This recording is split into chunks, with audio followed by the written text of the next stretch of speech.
It's 10 o'clock. This is Sky News at 10. Our top story. The desperate mission to rescue the trapped after 3 trains collide in eastern India, killing at least 80 people. My career is over. Phillip Schofield denies an abuse of power but insists ITV bosses could have done more to investigate his affair. That was a very, very grave error. Now, it was consensual, but it was my fault. He froze to death in his brother's arms. The 5-hour delay to rescue migrants in the Mediterranean, which left 94 dead.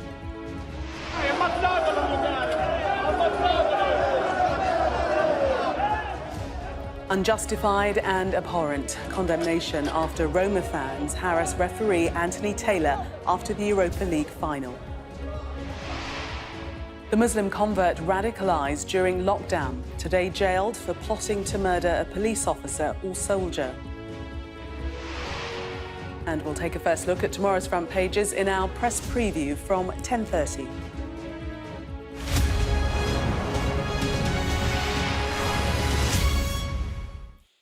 Good evening. We begin tonight in eastern India, where a desperate rescue mission is underway after 3 trains collided. At least 80 passengers have been killed, though the number of confirmed dead is expected to rise, and hundreds more are injured. The country's Prime Minister, Narendra Modi, says he's distressed by the disaster, which happened near the city of Balasore, as Sky's Neville Lazarus reports. They are cutting open the mangled remains of a passenger train to rescue those who are trapped after yet another collision on India's underfunded rail network. This express train was carrying hundreds of passengers from Kolkata to Chennai when it derailed and a dozen of its coaches overturned.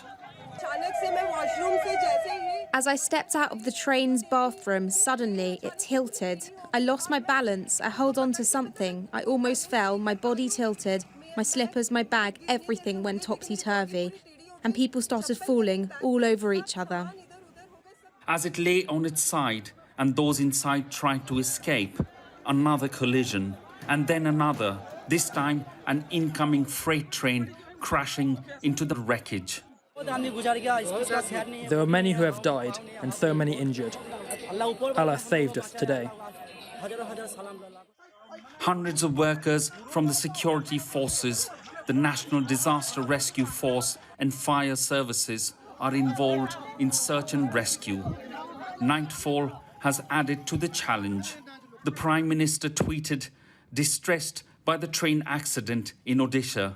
In this hour of grief, my thoughts are with the bereaved families. May the injured recover soon. Hospitals in districts have been put on high alert. Rescue workers are racing against time. And with each minute, the chance of finding someone alive is fading. Neville Lazarus, Sky News, Delhi. Former This Morning presenter Phillip Schofield returned to the screens today and admitted his career was over. After revelations, he lied about his affair with a young male ITV employee. But ahead of a key hearing in Westminster next week, he insisted bosses at the channel could have done more to investigate the relationship. Ivor Bennett reports. He's used to asking the questions, but now Phillip Schofield's having to answer them. The former ITV presenter going back in front of the camera and denying his affair with a younger male colleague who was 15 when they met amounted to grooming. What was unwise was the fact that it happened. And that was a very, very grave error. Now, it was consensual, but it was my fault.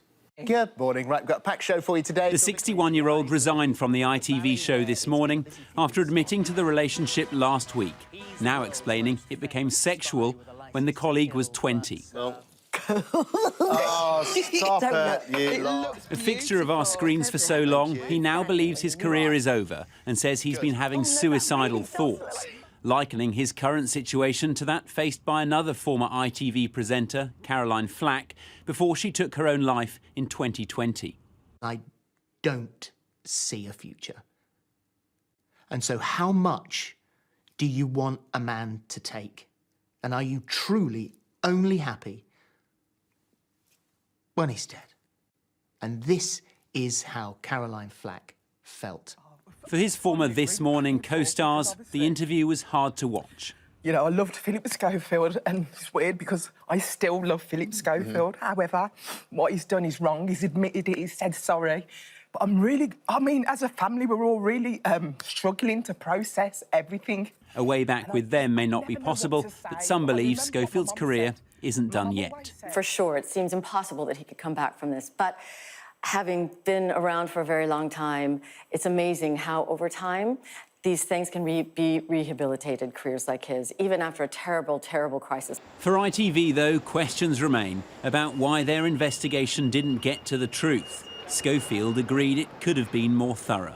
ITV has now announced an external review led by a barrister into who knew what and when here. But we still don't know the terms of that review, nor its time frame. And MPs will be demanding answers as soon as next week. That's when ITV Chief Executive Dame Carolyn McCall will be grilled by politicians. For them, this is much bigger than just Schofield and This Morning. It's about safeguarding, whistleblowing and the integrity of public service broadcasting. Ivor Bennett, Sky News. And if you or anyone you know has been affected by the content of that story, please remember you can call the Samaritans on 116 123 or email joe@samaritans.org. It's one of the deadliest journeys for migrants attempting to reach Europe. More than 1,000 people have already died this year attempting to cross the Mediterranean. One of them, 6-year-old Sultan, froze to death in his brother's arms after his boat broke apart in stormy seas. Well, Sky News has been investigating whether he could have been saved if Italian authorities had acted earlier to launch a rescue mission. Passengers set off from Sesme on the Turkish coast at 3 a.m. on February the 22nd. They were spotted 3 days later by a border patrol plane, which alerted the authorities but did not class the boat as in distress. Less than an hour later, with weather conditions worsening, 2 vessels were sent to help, but both turned back. The first distress call was received at 4 a.m. when the Summer Love was already sinking. 94 people drowned that morning.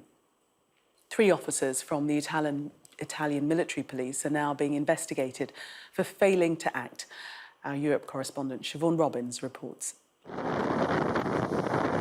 صدا کرده من که بخیزه که آب داخل کشتی شده بخیزه برای از اینجا که آب داخل کشتی شده برای از اینجا. On the 26th of February, Italy witnessed one of the worst migrant boat crashes in decades. كنا عم نسمع عياط وعم نسمع ولويل وعم نسمع صوت اولاد ونسمع صوت نسوان وصوت زلم. بعد 30 ثانية بالضبط دقيقة تقريبا ما عاد سمعنا صوت حدا. غرقت الناس كلها. At least 94 people died. Around 35 are believed to be children. هر طرف می‌دن جنازه است. رو آب، لب آب. متأسفانه خسته‌شدن بعد. But could more have been done to save them? Sky News, working with media partners across Europe and Lighthouse Reports, has spent more than 2 months investigating. The journey started in Çeşme in Turkey on the 22nd of February, when around 180 people boarded the smugglers' boat heading to Calabria in Italy. Hours into the trip, they broke down and transferred onto the Summer Love vessel. The Mediterranean is one of the most dangerous migrant routes in the world. More than 1,000 people have already died this year attempting to get to Europe. 32-year-old Zarin paid €8,000 to cross.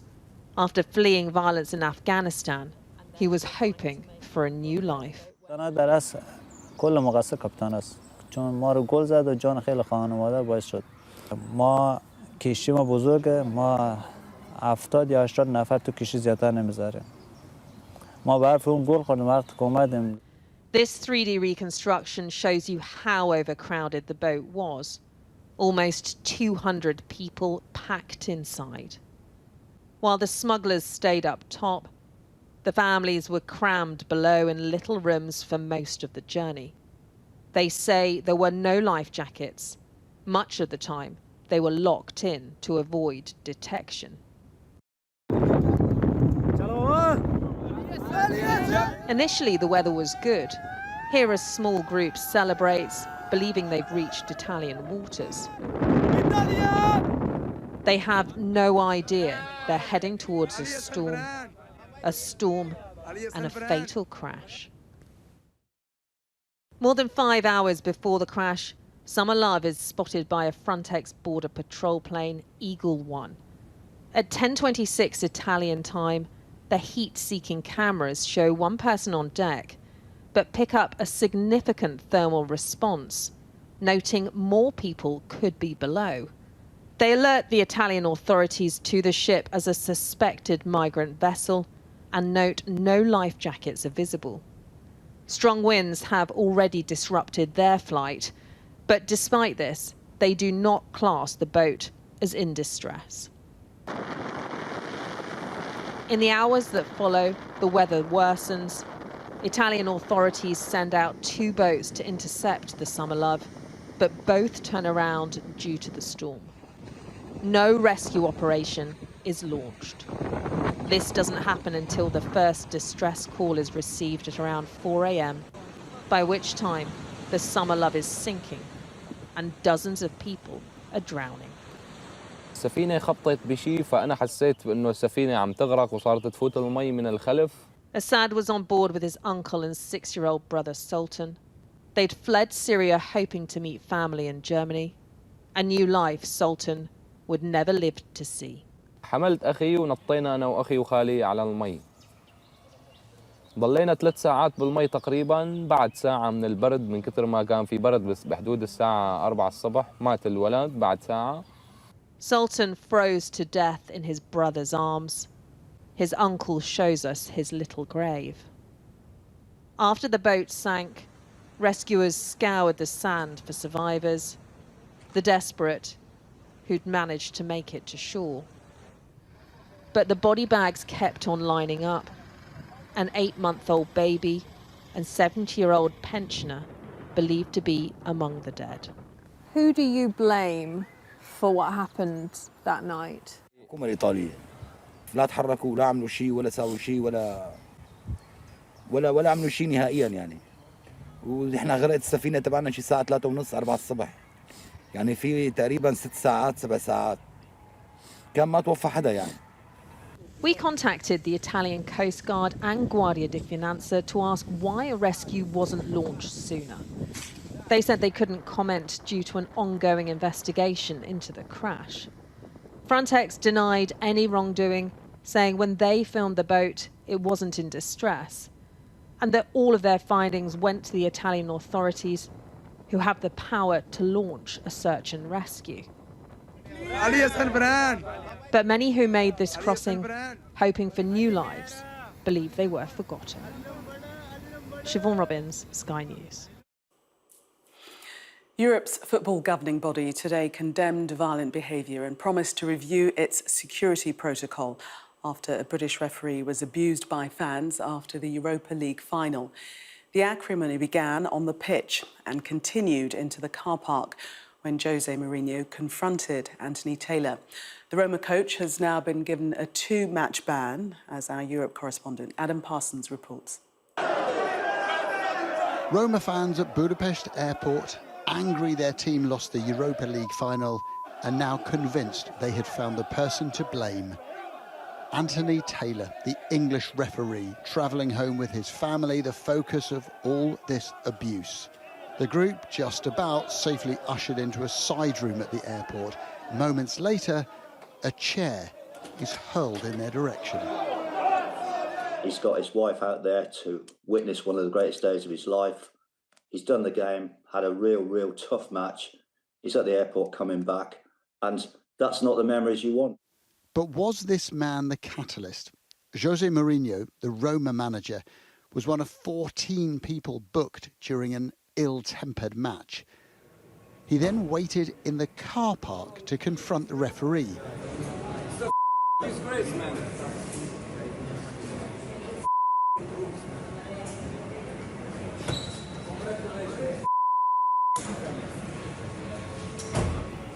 swearing at him in multiple languages and calling Taylor a disgrace.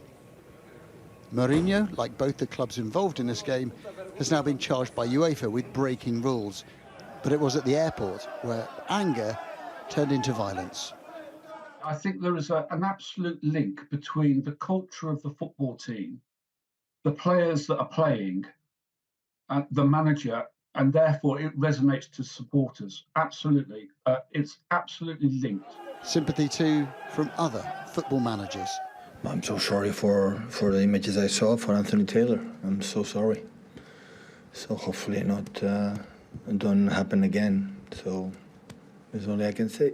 All referees have a really difficult job, and you know, shouldn't be put through any situations which I heard this morning, and you know, that's not correct. Anthony Taylor used to be a prison officer. He's a robust character, but he didn't expect or deserve this, nor did the family who had to cower with him on an ugly day for football. Adam Parsons, Sky News. Sky News understands a sitting Labour MP has filed a complaint against Garrett Davies after he was suspended over allegations of inappropriate behaviour. It comes after another Labour MP, Charlotte Nichols, claimed a colleague who was reported to the police for alleged sexual assault is still on the opposition front bench because the party has, in her words, chosen not to act. Let's go straight to Westminster now, and our chief political correspondent. And John, pressure on Labour tonight over their handling of the allegations, it seems.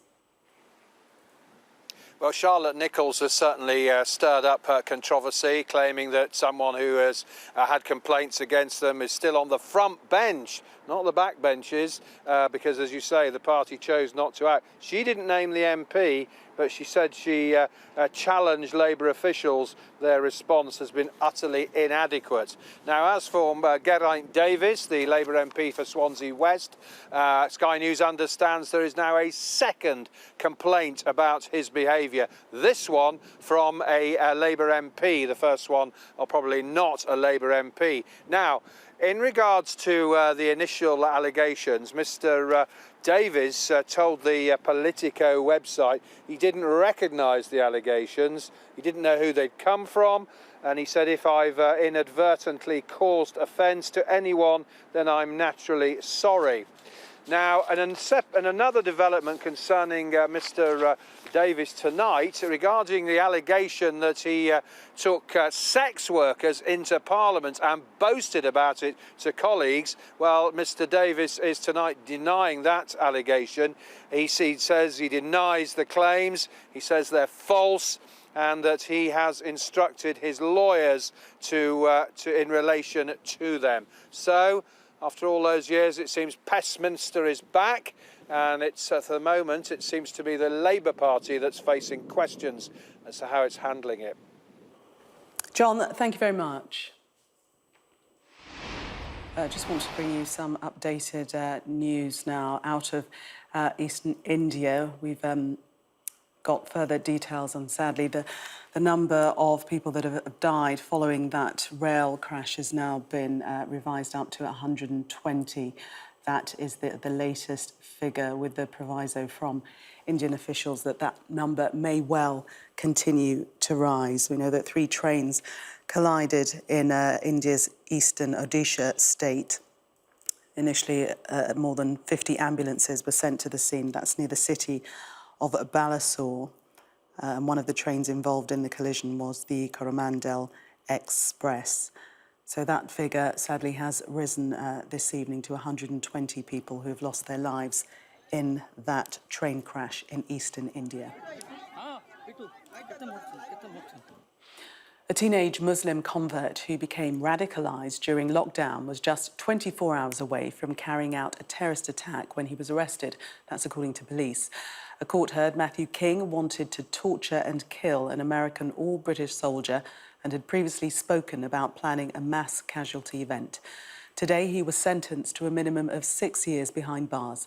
Becky Cottrell reports. What you're watching is the initial planning of a terror attack. 18-year-old Matthew King walks past police officers before taking a photo of them and posting it on social media with the caption, "Target acquired." Here he is checking out an army barracks. Prosecutors said he wanted to kill on-duty police or military personnel. He also looked into travelling to Syria to join ISIS. Matthew King had converted to Islam. He'd been in trouble at school and had been expelled. Initially, his behaviour seemed to improve with his new focus on religion. But everything changed when COVID hit and there were national lockdowns.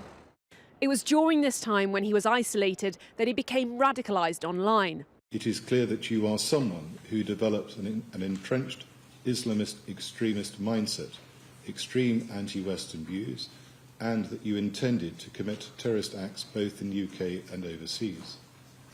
These are some of the items King purchased. He also tried to set up an account needed to buy a knife online. It's tempting to think he didn't pose a lot of danger, given that this was probably a low sophistication terrorist attack using bladed instruments. However, this was a really serious threat to the public and to colleagues and to the army. And really, for me, this was an imminent terrorist attack and we needed to disrupt it. The police received concern calls about King's behaviour, including from his own mother, who was so worried she reported him to the counter-terrorism programme Prevent. And after one of his sinister reconnaissance missions, he was arrested. Although it was King's family who put him on the police's radar, in a letter to the judge, they said they'll always support him. It is thanks to them that his desire to kill never became a reality. Becky Cottrell, Sky News at the Old Bailey. A neonatal nurse who's on trial for killing 7 babies and attempting to kill 10 others has denied getting a thrill from the grief and despair of the parents whose children she allegedly murdered. Today, in her 10th day of evidence, Lucy Letby was accused of falsifying medical charts to cover up her actions, as Katerina Vitozzi reports. The cross-examination of Lucy Letby continued today, focusing on a baby girl she's accused of trying to murder 4 times before she eventually died. The prosecution alleged that Letby fatally injected the baby with air at the Countess of Chester Hospital in October 2015, claims the nurse vigorously denies. Today, here at Manchester Crown Court, the prosecution claimed that Lucy Letby falsified timings on care notes in order to, as they put it, cover her tracks. The court heard that on the night that baby I died, Lucy Letby wasn't the child's designated nurse and had instead been assigned to look after other babies in different rooms on the neonatal ward. But the prosecution says despite that, medical notes show that it was Lucy Letby that was by the child's cot side alone when she suddenly deteriorated. That's the truth, isn't it? That you were in there when Child I was crying relentlessly and no one else was there, the prosecution said. Potentially yes, Letby replied. The former nurse was also questioned about her behaviour after the child had died. The court heard a statement from the baby's mother, who was bathing her dead child on the ward, and said, "Lucy came back in. She was smiling. She kept going on about how she was present at Child I's first bath and how much she loved it. It wasn't meant with any malice," Lucy Letby said.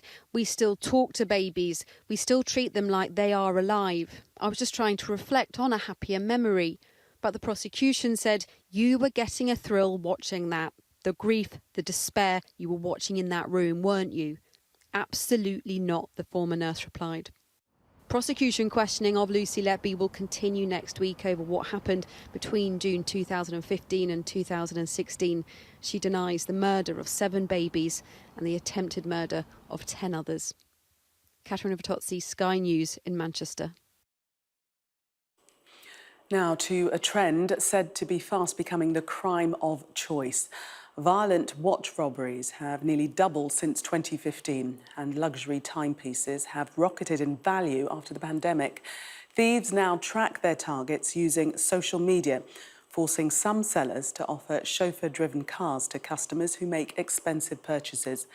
Rachel Venables' report contains violent scenes from the start. Followed, threatened and beaten for their watches. I'm calling police! I'm calling the police! On the streets of Britain, watch thefts are on the rise. And there's a break there, and a break there. Nick Triggs and his wife were attacked at random and robbed in West London last January. A black BMW X5 screeches to a halt beside me. The door opens, a guy gets out and smashes me on the left cheekbone. There's another person showing me a 15-inch machete. I think, is he going to kill me? After a police helicopter chase through central London, 6 men were eventually caught and convicted. These are the sorts of areas the gangs operate in. They'll wait outside high-end restaurants or bars, even watch shops, and they also use social media to find their victims.